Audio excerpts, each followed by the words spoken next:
Bienvenidos a la noticia electoral en la Noticia TV, canal 27.2 en la señal de Vez Cable y 203 en la señal de Cable Go. Hoy, como pueden ver, nos acompaña Ángela Caballero. Ella es candidata a diputada por Lima, por el PRIN. Ella va con el número 1. Ángela, ¿cómo estás? Buen día. Buenos días, Carlos. Gracias por la invitación y a la noticia también. Y saludos a todos tus televidentes. Ángela, ¿qué te lleva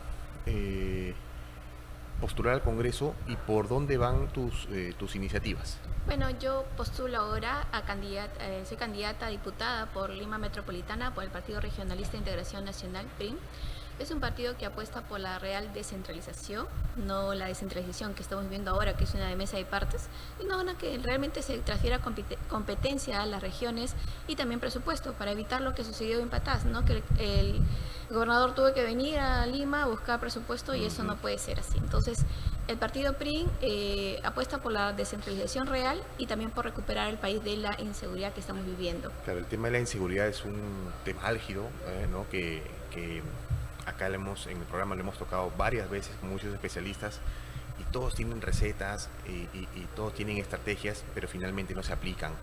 Han pasado, y hablamos solamente de estos últimos 5 años, han pasado 4 presidentes, cada uno pareciera con una estrategia diferente que no sabemos si la aplicaron o no, y que más se enfocaron en los estados de emergencia. Correcto. ¿Por dónde crees que se ha fallado respecto a buscar una solución al tema de la inseguridad ciudadana, o crees que no se buscó en sí darle solución a esto? Veo mucho temor, la verdad, de tomar decisiones. Yo creo que falta de decisiones, falta de voluntad. Lamentablemente venimos pasando por una inestabilidad en el gobierno, lo cual ha debilitado la figura presidencial. Con ello se ha creado una inestabilidad y ahuyentado de alguna forma las inversiones, y son las inversiones que generan empleo. Entonces veo falta de toma de decisiones por parte de las autoridades, y por eso el partido PRIN, por ejemplo, tiene entre sus filas al ex ministro de Bukele, el señor Rogelio Rivas, quien con éxito elaboró el plan Bukele, el plan de control territorial, y nos viene apoyando en esta campaña y ha hecho un diagnóstico, me parece, bastante acertado, en el que, por ejemplo, ahí les funcionó la unidad de inteligencia penitenciaria, es decir, en las cárceles se obtenía información y se infiltraba en las bandas criminales y la desarticulaba con mucho éxito. Desde adentro. Desde adentro. Entonces, claro, también bloqueaba las señales y multaba a los operadores que de alguna forma no veían de bloquear la señal dentro de los penales o en la zona alrededor de los penales. Entonces, y luego nos sugiere la unidad de inteligencia migratoria, que en un eventual gobierno del Partido PRIN se va a crear estas unidades de inteligencia, con la finalidad de ubicar a los ilegales y una deportación inmediata, ¿no? Claro. Porque los extranjeros, de alguna forma, ¿por qué están en condición de ilegalidad? Entonces hay que ubicarlos de deportación inmediata, porque tenemos que hacer un plan de control territorial. Tenemos que recuperar las ciudades que ahorita están tomadas por las bandas criminales, ¿no? Claro, ahora, cuando escuchamos el apellido Bukele lo asociamos con éxito en manejo de inseguridad, ¿no?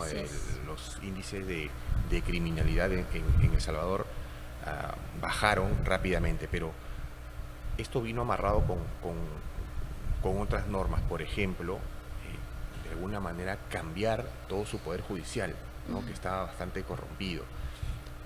Aquí, ¿tú crees que también se debe dar esta reforma judicial de la que tanto se habla, reforma del sistema de justicia en sí? Sí, mire, para quienes no me conozcan, yo soy abogada, vengo hace más de 20 años. Y sí es urgente una reforma del sistema judicial. La gente ha dejado de creer en la justicia. Por eso quienes toman la justicia por la mano, ¿no? Entonces es necesario hacer una reforma. Sin ello no sirve de nada que la policía capture delincuentes cuando ese Ministerio Público que no va a denunciar a tiempo, o el Poder Judicial que los va a liberar por falta de pruebas. Por eso que también he venido caminando en Lima, recorriendo mercados y socializando una propuesta que tengo como candidata a diputada, de crear las comisarías 24/7 integradas con las fiscalías, ¿no? Comisaría más fiscalía 24/7. ¿Por qué? Porque usted, ciudadano que ha ido a la comisaría a denunciar un hecho, le dijeron vuelva mañana porque no hay fiscal. ¿Qué sucede cuando no hay? No, se pierden las pruebas. ¿Cómo va a continuar con un proceso? Entonces, eso lo que necesitamos es una atención integral de comisaría, la policía más la fiscalía, y también es necesaria la reforma judicial para que sea, sintamos, ¿no?, lo que es la justicia. Claro, ahora, para nadie es un secreto que cuando hubo esta inmigración bastante desordenada, ¿no?, en nuestro país, entró de todo. Así ¿no? es. En el periodo de PPK más o menos. Entraron personas buenas que quieren trabajar, otras que vinieron a delinquir. Desde el PRI y desde su propuesta, ¿cómo manejaríamos el tema de la inmigración ilegal? Sí, bueno, esta unidad de inteligencia, porque hace falta, para luchar contra la criminalidad, hace falta fortalecer, ¿no?, el servicio de inteligencia. Entonces, esta unidad de inteligencia ubicaría a los ilegales con la finalidad de deportación inmediata. Pero también tenemos que reforzar migraciones. No esperemos a que lleguen y cometan un acto delictivo, ¿no? Muchos y algunos escucharán, qué fácil es llegar al Perú. Das una dirección, incluso hace poco un asesor de un candidato presidencial dio una dirección X y nunca llegó. Entonces, esas cosas hay que prestarle mucha atención. No puede ser que nuestras migraciones sean una coladera. Hay que cuidar mucho de nuestro país. El éxito de Bukele fue un éxito para su país porque una vez que recuperó la seguridad, aumentó el 200% el turismo. Y siendo El Salvador el tamaño de Ica aproximadamente, ¿qué podemos esperar nosotros como país? No puede ser que Perú tenga menos turismo que El Salvador. Claro. Entonces urge, a veces yo de verdad que en este escenario y este proceso electoral me llama mucho la atención que los candidatos presidenciales no aborden el tema de la seguridad todos los días.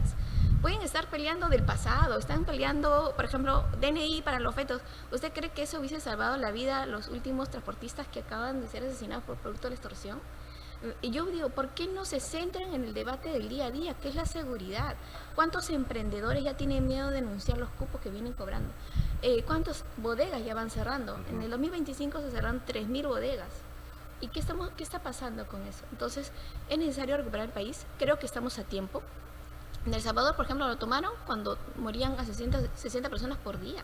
¿Vamos a esperar llegar a esa situación? Claro. Todos los días mueren 5 o 6 personas, lamentablemente. Claro. En lo que va del gobierno de Balcázar ya va 110 muertos, que lamentar. Ahora, Ángela, cuando se inició la campaña presidencial, muchos especialistas y analistas políticos señalaban que de alguna manera algunos candidatos iban a buquelizar su propuesta respecto a temas de inseguridad ciudadana. Pero también señalaban que la realidad en cantidad es diferente a la de El Salvador. Pese a ello, ¿tú crees que es aplicable estrategias de ese país en el nuestro? Sí, yo creo que sí. Lo que a nosotros nos interesa es la estrategia y adaptarla a nuestra realidad nacional. Si es posible, ¿qué falta? Decisión política, señores. Ustedes vean, yo les invito a revisar y a comparar todos los planes de gobierno y nosotros nos centramos primero en la seguridad. Quien habla viene haciendo bastante activismo hace más de 10 años por la verdadera inclusión, por las personas con discapacidad, por las personas vulnerables. Sin embargo, esa agenda no se va a desarrollar si es que no tenemos seguridad, porque para poder nosotros como padres de familia darle una vida digna a nuestros hijos tenemos que tener empleo. ¿Cómo vamos a tener empleo si vienen cerrando los negocios, si no hay inversión? Entonces tenemos que recuperar nuestro país de la criminalidad. Cuéntanos esta parte de tu agenda sobre la inclusión. Sí, bueno, hace más de 10 años cuando recibí el diagnóstico de mi hijo, autismo y TDAH, lo cual se dice neurodivergencia, empecé un activismo. ¿Por qué? Porque fui de una de las familias que encontró las puertas cerradas en el sector salud y educación. Y como decimos muchas las madres, a veces nos toca abrir las puertas a patadas. Y así fue. Hemos tenido que hacer plantones, marchas para que nuestros hijos reciban terapias en el sector salud. Por ejemplo, los autistas necesitan 20 terapias al mes y el Estado solo te brinda 4. ¿Al mes? Al mes. Y tienes que esas 16 restantes las tienes que obtener de forma privada. Entonces están entre 50 a 100 soles cada terapia, lo que viene a ser 1.600 soles aproximadamente extra de la canasta familiar. Y claro, nadie tiene ese presupuesto promedio, nadie lo tiene. Entonces, ¿qué pasa? Que el Estado de alguna forma te incapacita, ¿no? Entonces te discapacita. Entonces, eso es lo que nos viene preocupando en el sector salud. Queremos un presupuesto y además la salud mental. Muchas veces la persona que cuida a una persona con discapacidad sufre ansiedad, depresión, y ahí a su entorno no lo cuidan. Entonces, por eso tengo elaborado una propuesta de proyecto de ley que es el Sistema Nacional de Cuidados, Apoyos y Protección a la Persona con Discapacidad y sus cuidadores, ¿no? Y su familia y a las personas vulnerables. ¿Por qué? Porque también hay que entender a las personas con enfermedades raras, que están en situación de vulnerabilidad. ¿Y quién ve por sus cuidadores? A veces los despiden por estar más atento a la familia. Entonces es un poco humanidad. Entonces el Sistema Nacional quiere absorber la labor de CONADIS, porque actualmente CONADIS solamente es un ente certificador. Pero su papel es más importante, entonces debería volver como estuvo hace muchos años, adscrito a la PCM, porque actualmente depende del viceministerio de un viceministerio de la mujer, y creo que la agenda es muy importante y debe volver a estar adscrito a la PCM y ser presidido por el ministro de Justicia o la ministra de Justicia, porque debe garantizar la protección de sus derechos, ¿no?, de la persona con discapacidad. Claro, ahora, Ángela, cuando mencionas este apoyo a los cuidadores, ¿no? ¿Por dónde va? ¿Por un tema de flexibilizar un poco su tema laboral o por un tema económico?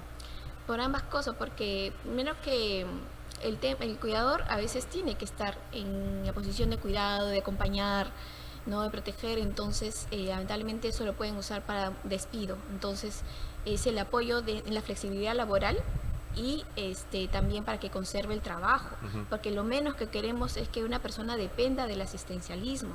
O sea, nosotros en el Partido PRIN promovemos la economía social de mercado con la finalidad de que menos gente dependa del asistencialismo. Entonces, porque hay libertad. Cuando uno tiene empleo, hay libertad. Y en cambio el asistencialismo, no. Y por eso que hay ideologías empobrecedoras que empujan el asistencialismo, ¿no?, que ya no funcionan. Geopolíticamente vemos que como países han dejado de practicar estas ideologías y ahora lo ven, por ejemplo, Argentina, Chile han dado la vuelta, ¿no? Y yo creo que el Perú va a seguir esa misma línea. Claro, ahora, mencionabas en una parte de la entrevista el tema de la seguridad que iba amarrada al tema económico. Así es. ¿No? Pero, y hemos visto, y mencionaba, ¿no?, la gran cantidad de negocios que cierran. ¿Crees que así como están las normas, y no me refiero al tema de la seguridad, así como están las normas respecto a impuestos y burocracia, el pequeño empresario, el emprendedor, no cuenta con las herramientas para sobrevivir siquiera? No, realmente nuestro sistema tributario desalienta la inversión, desalienta a los emprendedores, la burocracia es un enemigo de nuestros emprendedores. Por eso también tengo una propuesta de ley ya elaborada, no conozco el sistema, entonces he elaborado una propuesta que es modificar el artículo 74 de la Constitución, en la que dice que el Estado no puede ser confiscatorio mediante tributos, y agregar que tampoco sea confiscatorio mediante las multas administrativas, porque no tiene sentido que un emprendedor que tiene un capital social de 5.000 soles sea multado pues con 15.000 soles, porque al final, ¿qué quieres? ¿Castigarlo o desaparecerlo? Si lo vas a desaparecer, al final estamos empujando que dependa del asistencialismo, y así no se puede avanzar. Claro. Así no va a haber cierre de brechas sociales.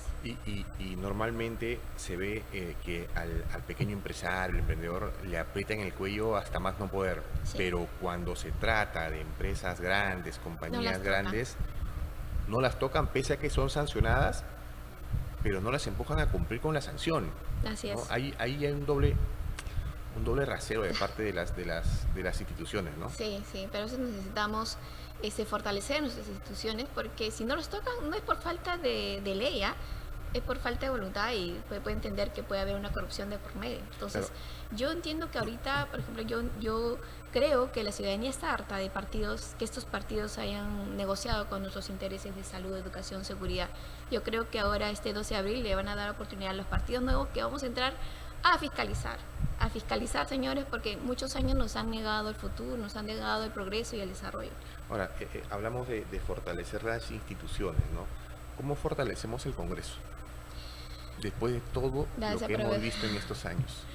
Mira, justo tengo una propuesta que es evitar que la figura presidencial, como está debilitada, sea vacada entre los 2 primeros años, no por impunidad, sino por estabilidad. Entonces, solamente sea vacado el presidente dentro de los 2 primeros años cuando se compruebe un delito grave o incapacidad física permanente. ¿Por qué? Hay que darle estabilidad al país y al menos la oportunidad de que pueda ejecutar su plan de gobierno. Y si en caso el Congreso lo vacara en los 2 primeros años, creo que se debería convocar a elecciones generales, porque la voluntad siempre debe nacer del pueblo. Siempre deben hacer el pueblo. Entonces, eso nunca, porque actualmente hemos venido siendo gobernados por el antojo del Congreso, y ellos han negociado, se han turnado el poder y han negociado con la salud, que es lo que más nos duele a las familias vulnerables, que no encontramos medicamentos ni citas actualmente en los hospitales. Claro, ahora, nos quedan 5 minutos y vamos a abordarlo solamente en el tema del Congreso. El Congreso, en este que está de salida, ha habido una serie de, no sé cómo llamarlo ya, denuncias, ha habido casos de escándalo de congresistas, recorte de sueldos de sus trabajadores, y existe una comisión de ética en el Congreso. ¿Crees que funciona? ¿Crees que debería permanecer? En teoría suena bien y en la práctica lamentablemente no se ha dado el control que debe ser, ¿no? Yo la verdad, cuando me parece el más escandaloso fue la muerte de la joven Vidal, que lamento, y la investigación prácticamente se ha paralizado, ¿no? Entonces ahí implica que todos conocían qué estaba pasando. Entonces yo creo que es momento de que los partidos nuevos ingresen a fiscalizar y a dar razones, y creo que sí, una comisión de ética debe dar razones también de sus funciones, ¿no? Y de ser fortalecida, sí, pero también el Congreso actualmente es quien controla el país. Entonces, ¿qué pasa? Hay que fortalecer el sistema judicial y el presupuesto que le asigna es muy poco para todos los justiciables. Ahora, si bien mencionabas que no estabas, digamos, que había que hacer la precisión de que un presidente no podría ser vacado en los 2 primeros años, hay propuestas respecto a los congresistas de renovación por tercios a la mitad de mandato del Congreso. Totalmente. ¿Tú estás de acuerdo? Yo votaría a favor totalmente, porque no podemos perder 5 años como lo hemos perdido este periodo, ¿no? De que los congresistas negocien con intereses del pueblo. Creo que merecen los buenos congresistas ser ratificados y los demás pues mandarlos a su casa, ¿no? O a la cárcel en todo caso. Dependiendo de la situación. Claro, hay 2 posibilidades, ¿no? Después de todos los escándalos que hemos visto, a tu casa o te vas a la cárcel. Ahora, ¿consideras que este Congreso es el de los peores que hemos tenido? Sí. ¿O el peor? El peor, porque le han dado la espalda a las familias vulnerables. Ni siquiera el Congreso que estuvo en la pandemia fue tan frío con las familias que ahora enfrentan el desempleo, la inseguridad.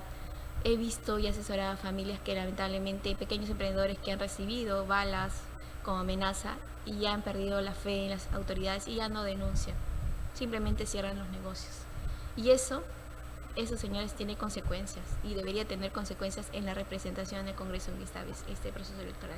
Pero sí debería haber una elección a la mitad, ¿crees tú, para renovar? Sí, claro, deberíamos sancionar a esos partidos que no les importó que solo hayamos enfrentado a la delincuencia, solos y desarmados. Ahora, hemos visto también que estas bancadas que ingresan se terminan partiendo en 3, forman otras bancadas, ¿no? Se cambian de camiseta muy rápido, ¿no? Sí, no está justificado el cambio de camiseta si es que el partido, pues, está justificado cuando el partido deja representar los principios por los que uno cree. Hasta Winston Churchill lo decía, ¿no? Se justifica cuando el partido deja representarte y traiciona tus principios. Pero si es por repartija o por cambio, debería ser sancionado, ¿no? Incluso desaforado. Claro. Sí. Y bueno, yo siempre, cada oportunidad que tengo, le digo, yo sé lo que es vivir como personas, familias vulnerables por la discapacidad que es altísima en nuestro país. Por eso es que yo sí me comprometo que llegando al Congreso renunciaría a las gollerías. Y incluso si el Congreso no me apoya en ello, yo misma devolvería al fisco, ¿no?, esos importes, porque me parece que uno no puede entrar al poder para servirse, sino la oportunidad más humana que uno tiene de servir a otros. Ángela, te damos un minuto para que te dirijas a los electores y les muestres tus principales propuestas. Muchas gracias. Soy Ángela Caballero. Estoy candidateando a diputada por Lima Metropolitana por el partido PRI. Creemos que podemos vivir en un Perú sin miedo, con oportunidades para todos y juntos por la verdadera inclusión. Los invito a marcar el PRI este 12 de abril. Soy la número 1 para Lima Metropolitana. Muchas gracias. Bien, estuvo con nosotros Ángela Caballero, candidata a diputada por Lima por el PRI con el número 1. Ha sido un gusto tenerte en estudios. Muchas gracias, Carlos. Bien, de esta manera llegamos al final de esta edición de La Noticia Electoral.